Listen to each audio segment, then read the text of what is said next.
तुमची पहिली फ्लाईट श्रीलंकेची आणि तुमची सेवा श्रीलंकेची. शेवट ट्रिपला गेलो. अच्छा, तुम्ही गेलते का श्रीलंकेला? गेलो का म्हटलं फुलं ठेवली सीता बघावी. अच्छा अच्छा, पाहिली का मग? नाही लोकले बंगार नाही बघायला दिली. त्यांनी जतन करून नाही ठेवले. कसे ठेवणार ती लोक? रावणाची भक्त होती ती लोक, ती कशी ठेवणार? हा तेच झालं. त्यांनी दाखवतच नव्हते, नेते नव्हते. नाही म्हणत ते नाही इथूनच पडा पाय. इथंच होतं म्हणलं. इथंच होतं, रोडला होतं का म्हणलं इथंच. तो थोडा रोड असतो. तेव्हा थोडा रोड असं, पण ते सांगितलं नाही का ते आतमध्ये असतं. ते माझ्या अंगणामध्ये होतं ते. आतमध्ये होती बाहेर दाखवली तिथं. इथूनच पडा पाय. एका झाडाखाली हनुमान सीता ठेवलेली तेवढं दाखवली ते. हिंदूंचं काय नाही तिकडे.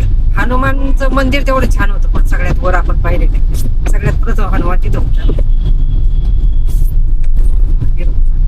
खरं पाहायला गेलं ना, आपल्या महाराष्ट्राचं सोडला तर काही मोजकेच देश असे आहेत की जरा हिंदूंचा मान सन्मान आहे. बाकी कुठंच असं म्हणजे नाही का. फक्त आपली जे म्हणजे काय म्हणता येईल आपल्याला, की जे आपली संस्कृतीमुळं आपण ओळखलं जातो. आणि आपले महामानव जे आपले, जसं की छत्रपती शिवाजी महाराज, महाराणा प्रताप, गुरु गोविंद सिंगजी, बाबासाहेब आंबेडकर, हे असे जे महामानव आहेत ना, ह्यांच्यामुळे आपण बाहेर ओळखीमध्ये आहोत.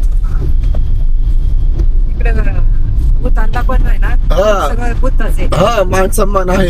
हे महामानव आहेत ना सगळे, म्हणजे त्यांनी आपली एक वेगळी ओळख निर्माण केलेली आहे.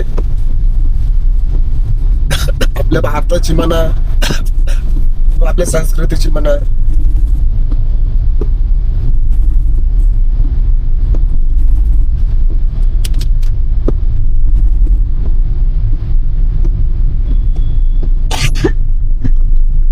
तिकडे कसं वाटलं प्रवास श्रीलंकेला?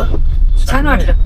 आणि जेवण वगैरे तिकडचं कसं? जेवण नाही तिकडे व्यवस्थित भातच खायचा. भात आणि 4-5 भाज्या. आणि 2-4 प्रकारचे भात बर का. काय नाही, चपाती नाही. पण चांगला लागायचा भात. लाल पिवळा शाकाहारी माणसाचं हाल आहे. मिळतात मोठ्या हॉटेलमध्ये मिळतं बरं का. ते मोठे हॉटेल मोठ्या मागल्या चपात्या मागल्या तरी प्रपस्त होणार नाही का. कोणी आहे का? त्यांनी बिचारीने सगळं चांगलं केलं, पण त्याची काही चूक नाही. ट्रिप पण चांगली केली. नाही दिली तिकडे स्वच्छ लय आहे मात्र.